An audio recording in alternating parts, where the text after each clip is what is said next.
अरमान के सामने आई अपनी माँ की सच्चाई। माँ को जिंदा देखकर गले से लगाकर फूट फूट कर रोया। विद्या अपने सामने इतने सालों बाद शिवानी को देखकर आंखों को विश्वास नहीं हुआ। वहीं पर टूट गई विद्या पूरी तरह से अरमान को अपनी माँ को गले लगाता देखकर।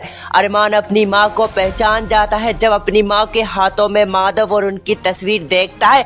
देखने के बाद अरमान माँ को पहचान जाता है। पहचानने के बाद माँ को गले से लगाता है और कहता है, आप मुझे छोड़कर क्यों चली गई थी। उसकी माँ उसे पहचान ही नहीं पाती और कहती है, तुम कौन हो और मुझे गले क्यों लगा रहे हो, मेरा बेटा कहाँ पर है।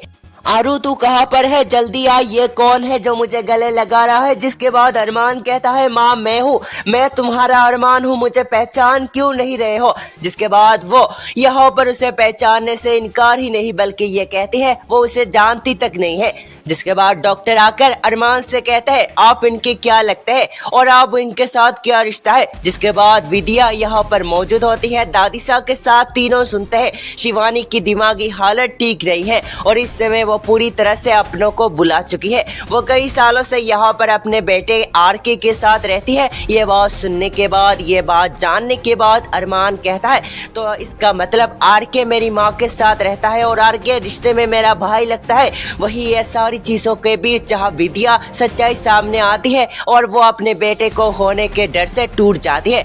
दरअसल यहाँ पर अरमान कुछ इस तरह से पहुंचता है। अरमान और अबीरा के रिश्ते की बुनियाद को ठीक करने के लिए अरमान एक मौका देना चाहता है और साथ ही वो अपनी माँ विद्या और अपनी दादिसा को तैयार करता है अबीरा से बात करने के लिए। वो कहता है, हमारे रिश्ते में कई मुसीबतें आई और बार बार डिवोर्स तक बात पहुंची मगर कभी डिवोर्स हो नहीं पाई। इसका मतलब यही तो है कि हम दोनों का रिश्ता मजबूत है और मैं चाहता हूँ आप लोग मेरे इस रिश्ते को मान लीजिए। अबीरा को समझाकर घर वापस ले आइए। अबीरा इस समय कहाँ पर होगी ये मैं जानता हूँ, वो हॉस्पिटल में होगी आरके की माँ के साथ। ये कहने के बाद वो उन्हें लेकर जाता है। दादी सा तो पहले इनकार करती है मगर बाद में अरमान की बात में आकर पहुंचती है।